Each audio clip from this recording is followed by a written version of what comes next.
Hi, everyone, and welcome to the first episode of the Anonymous Hedgehog podcast. My name is Maya. My name's Rich.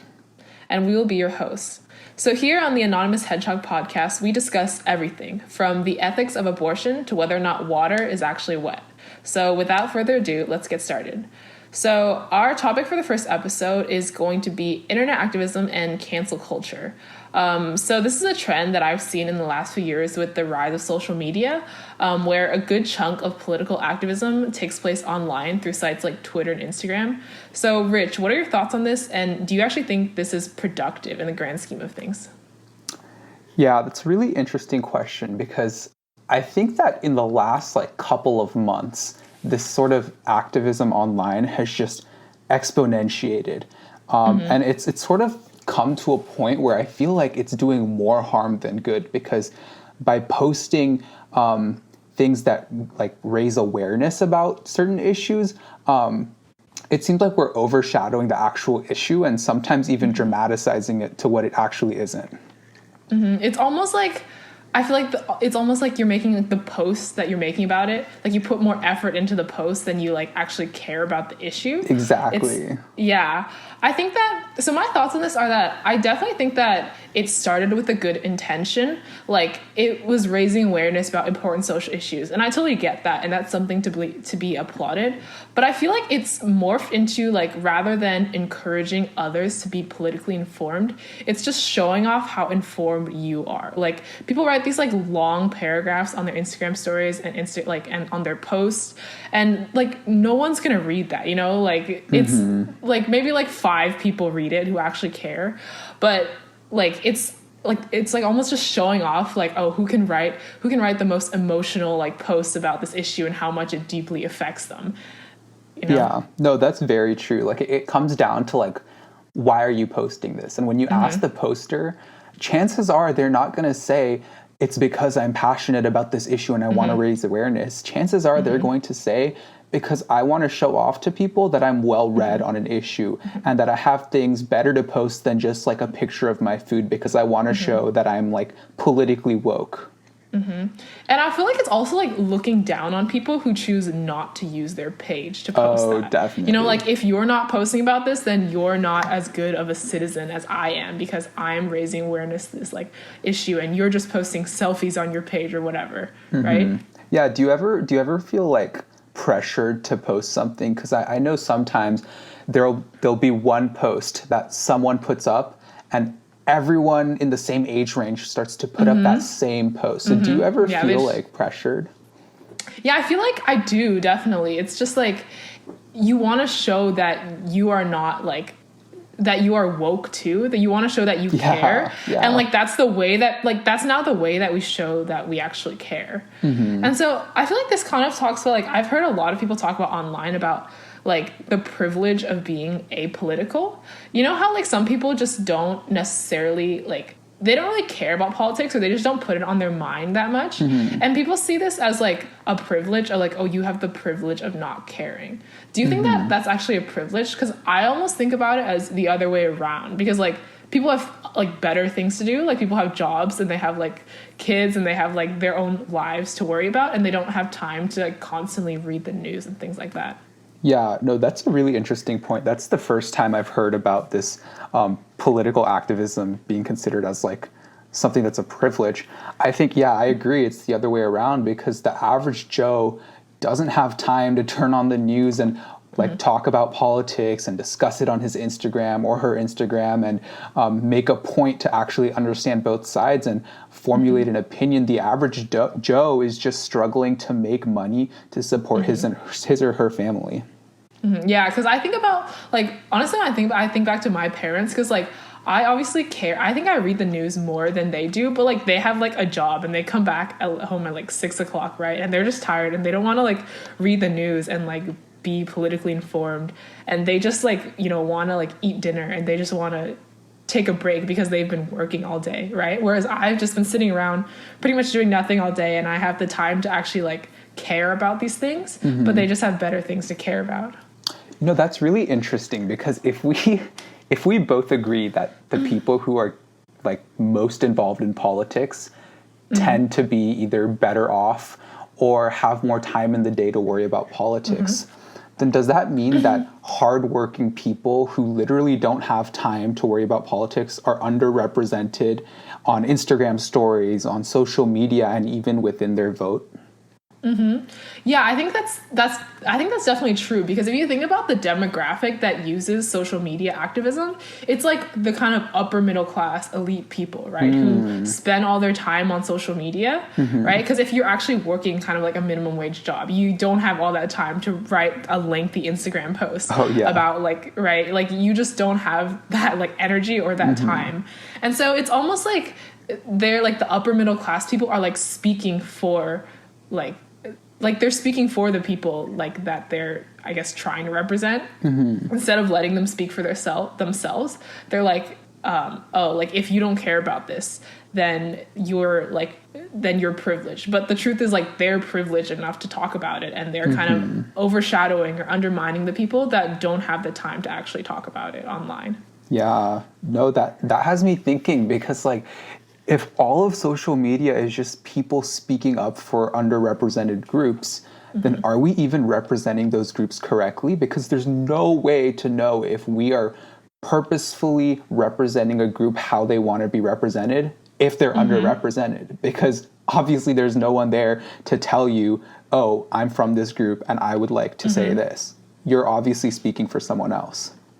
Yeah, that goes to the whole topic. It's like, are you allowed to speak almost like for a group? Like, I feel like this has become like a thing online too, where it's like people speak like on behalf of another group, and like whether or not they're part of the group or they're not part of the group, it's almost like they're representing a group that like doesn't speak out for themselves. I don't know. Do you think that's actually like, because the way I think about it is just like when I'm speaking, I'm giving my own opinion, right? Like I don't represent like this demographic or like this, like, I don't know. What do you think about that?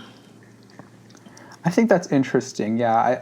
I mean, I don't think that people can ever speak up for a group if they're not a part of the group, no matter what. But at the same time, that viewpoint can be really toxic, because if you have a group that literally can't speak and someone else wants to represent them, like they need to be able to represent that group because they can't speak. So it comes down to like, where do we draw the boundary? And today I see the boundary being drawn way too far. Sometimes, and this is just an example, but like if a white person is to represent a black person, oftentimes their views will just get shut down because they're white, and they'll be shut down as, oh, you have too much white privilege to talk about this, even if they are effectively representing the group. Yeah, we get this with like kind of like politicians too, how you say like, oh, women or like minorities, whatever, are underrepresented in Congress. But the truth is, like, the women and like the minorities and the other groups who are voting, like they voted in that person, so they technically chose them to represent them, right? Like they were like on beat, like they were basically giving them like their voice. So yeah, I'm not actually sure. Like, I think the whole thing is just like, you don't have to speak. Like, I guess you can represent their group without actually, like, yeah, like they don't actually have to be a member of their group. I don't know. It's kind of an interesting topic. Yeah. And the other thing you just said about like women and in Congress and like how they're not equally represented. I was just listening to Jordan Peterson. And he was arguing with someone about equality of representation within groups, which is super similar. And I think the opposing party was saying like, women should be represented 50-50 in politics. And he mentioned, okay, what about bricklaying? Like bricklaying, 99% of bricklayers are men. So should women be represented 50-50 in that industry? And it sort of stunned the contrary, because I feel like we when we think of groups, we don't think of every single group, and at times it might not be best to have a 50-50 representation in each group, and that doesn't come from a place of hatred. It just comes from a place of what's best for the individuals in that group and what's best for society. And I also think that it almost creates like more divisions, like as we continue to draw these lines, it's like splitting society apart like further and further. Like we split them, like we were just talking about like demographic groups and representation, right? It's we like our kind of worldview of society has morphed into this like group mentality, like the in-group versus out-group. Like you can speak like white people versus black people versus Asian people versus like Latino people. Like it's almost like you like a person, we see them as that group identity, like, and we don't see them as just like them giving their opinion anymore. We see that like, oh, as like, for example, like a Hispanic, like if there's a Hispanic person, like, oh, as a Hispanic person, they think this, but it's not like they just have an opinion and they happen to be Hispanic. Yeah. And that takes a super deep member of the Hispanic group, someone who has their own individuality, their own views, and it sort of just crafts them within this greater identity that you are superficially creating. And I think that honestly does more harm than good, because if you refer to, this is a commonly said thing amongst everyone, if you refer to someone by their group, then you're doing them harm. And so it comes down to like, at what point do we distinguish people from the groups that they're within? And should we even consider the group that a person's in when, either making a stereotype of them or trying to distinguish their behavior? Is that something we as a society should just abandon? Yeah, I definitely agree. Do you think that this applies to like, because we were talking about in the context of race, and then earlier when we talked about the internet activism, we were talking kind of like class. I don't know. Do you think that there is worth in kind of distinguishing, I guess, like class groups? Because we were saying the upper middle class always seems to be speaking for the lower class people, which I think is definitely true. Like, do you think that's okay? Because that's like another kind of group distinction that we've kind of come up with. Yeah, honestly, like the way I think of it sometimes, I remember watching a documentary about this or a video about this, but I know it was like there's sort of a twist of comedy within it, and it was about how, people in the West, when they think of Africa, they think of extremely poor, they think of like children literally dying on the streets, people with literally nothing. And then the documentary or video sort of sent like a camera crew to Africa, like an average place in Africa. And it was like people having fun. They were smiling. They were laughing. It seemed like they were happier than us. And it comes down to like, are we even representing a group correctly? And of course there's atrocities happening in Africa. Of course they're not as well off as America. I'm not trying to say, don't even consider Africa when thinking about things like charity and thinking about poor countries, because of course they're poor. But it comes down to, are we over exaggerating to make ourselves feel good? And are we trying to play the political activist that isn't actually necessary in a discussion? Yeah, I think this kind of goes back to the whole internet activism thing, where like I feel like internet activism like 9 times out of 10 will sensationalize a topic into more than it actually is, because like really how much like evidence and information, like can you really present all the facts in your Instagram posts? Can you really present both sides of the argument? Can you really like lay down all these like facts related to whatever like political topic you're talking about? And you can't. You can only like, I guess, represent your opinion, and you can only almost like put the headline, like in your Instagram post, because people talk about like the headline journalism, how they just put like like they just have like an eye-catching headline. I feel like that's kind of what internet activism is. It's just like there's an eye-catching headline, and it causes people to feel right, because like on social media, like you can only have the headline, and basically like news has kind of been reduced to that. And I remember this year, like we were talking about how like I was talking with like some of my friends, and like a lot of people like get their news like majority from social media, and right. And like basically like, and they just see these headlines on these like internet activism. They see what their peers post, and also like I think a lot of it is because like the demographic that uses social media is so young, and then you're only seeing that side of the story you're talking about. Oh yeah. And it's pessimistic, dude. Like if you're surrounding yourself with only the most extreme headlines, like what's that going to do to your mental health? And that's why people on social media are always like, it's like a running joke now amongst our generation. Like the joke is that like, oh, like I'm depressed and suicidal. God. You're depressed and suicidal. All you're doing is posting about these atrocities, and that's all you're surrounding yourself with. Yeah, so where do we draw the line? I think this brings up an interesting topic. Like, where do we draw the line between, like, I guess, caring about society and wanting to be, like, an informed voter, an informed citizen, which is, like, definitely something that, you know, people want to strive towards, versus, like, letting it interfere with your daily life. Because, you know, like, I know, like, after, like, tragedies, the people, like, talk about, like, oh, if you're just carrying on, like, nothing happened, then you're part of the problem and stuff like that. Like, where do we draw the line between, like me having to live my life tomorrow, you know, but also caring about this tragedy?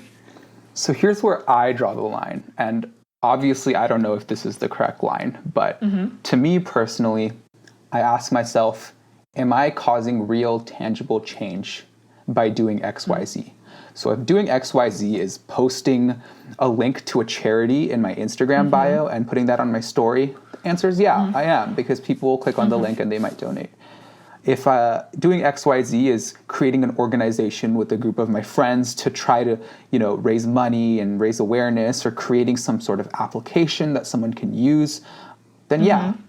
But if I'm posting something to incite controversy, and to create more polarized atmosphere on Instagram and just share something for the sake of sharing something, then I think the answer is no. And that's where I would draw the line. That's where I wouldn't be an activist. Yeah, I think there's like a good distinction to be made between like posts, I guess, that actually do something, like a link to a charity or something, versus just posts that are meant to like shame people who are not like as informed, right? Because like I've seen like a lot of posts like this. It's just like, if you're not speaking out, like if you remain silent, you are part of the problem. Like you're calling out those people who, you know, chose not to post in their story, who chose not to make like a dedicated post about this. Yeah, that's a really good point. And that makes me think about Nextdoor with all of the Nextdoor activism. So for people that don't know, Nextdoor is like a social media platform just for neighbors to post. And usually it's just complaints about like teenagers, you know, holding hands outside of someone's house, or someone mowing their lawn too early in the morning. And you know, at some point it's good to have communication between neighbors, but it's like, where do you draw the line in things like Nextdoor, where it's not political activism, but it's like community activism?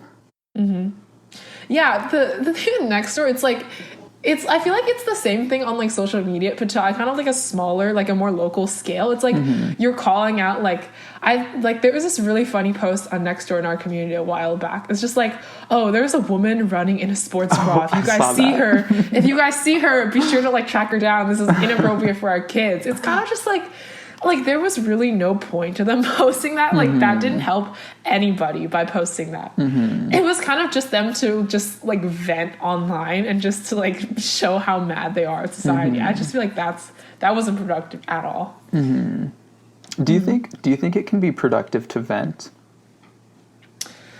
I mean, I think, yeah, I feel like that is like that is a trend too. Like people vent, they're online. There's like, I just need to say this.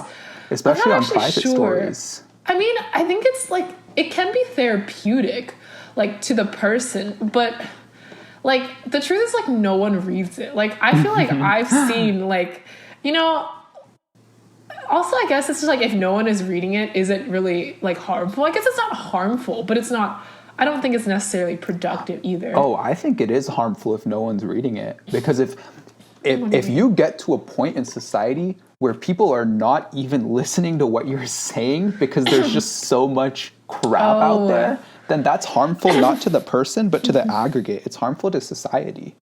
Yeah, that is true. Okay, I didn't really think about it. It's just like, that's true, because there are productive, like political productive, like these kind of posts online, but they're getting flooded by these unproductive posts that people just don't care anymore. Yeah. That's true. I feel like I found this with a lot of with like internet activism. It's just like a lot of my friends are like people I know in our generation. Like I see them posting, like maybe the first few, like I'll look through and I'm like, oh, okay, that's interesting, and I click on it. But then like if I see like 30 more, 20 more, I just like I don't even count. Like even if it's like a really important topic, you know, like even if it's like something that's very like very grave or like a very serious issue happening in our society, like I just dismiss it because like there's just too many of these posts, right? I just roll my eyes every time I see another one. I feel like it's almost just like minimalizing, or like, you know, it's like you're minimizing, that's what the word, you're like minimizing like such a big issue because people are so flooded with news that they just don't care about anymore. Yeah, it's like the boy who cried wolf. Except you're literally like calling for a wolf. Like it's actual change that you're demanding, and people aren't listening to you at this point. And we see this with mental illness too. Like, I mean, this is something we talked about earlier, but just like mental illness has become kind of like a trend, and it definitely started in a good place. Like wanting mental illness to be more normalized and wanting people to be like, to be able to talk about it more, which is like a good, like, it's a good goal. And it's like, I get that, but it's kind of just like, it's become a trend where people like post their mental illness online, you know, like it's just like people post these things like, you know, like life isn't always perfect. And like, I like get depressed sometimes too. And it's just like I see so many of those posts now that like, I just don't care about it. Like I'm like, wow, like, right? Yeah. It's just like it used to be. It used to be like, oh my god, like she's sad. Like let me swipe up and like text her and make sure she's okay. But now it's like, oh my god, it's another person that's sad. Like move on. Right. Like let me swipe through. And it's like it's come to the point where I'm just like swiping through Instagram, hoping to find a post that isn't like social or political activism or emotional activism. I guess we could call that emotional activism. That's interesting. Like emotional activism, is it kind of only applies to, does it apply to political topics too? Just like, because I think a lot of political topics, they apply, like the activism they use is emotional too. Like, you know, people post these like, it's like, yeah, like if you don't do X, Y, Z, like you don't care or something like that, you know, like you don't care about X community and things like that. Yeah. Yeah. I honestly, that whole concept of shaming someone for not speaking up, I think that's been drilled into our minds since we were young. You know, the whole concept of if someone's being bullied and you're a bystander, then you're just as bad as the bully. Like, are you just as bad as the bully? Yeah. That's always something that I found was really stupid. Like, like, I just like, if I watch, I mean, obviously it's bad if I just watch someone get murdered, but like if I watch someone get murdered, I didn't kill them. Like, that's not the same thing.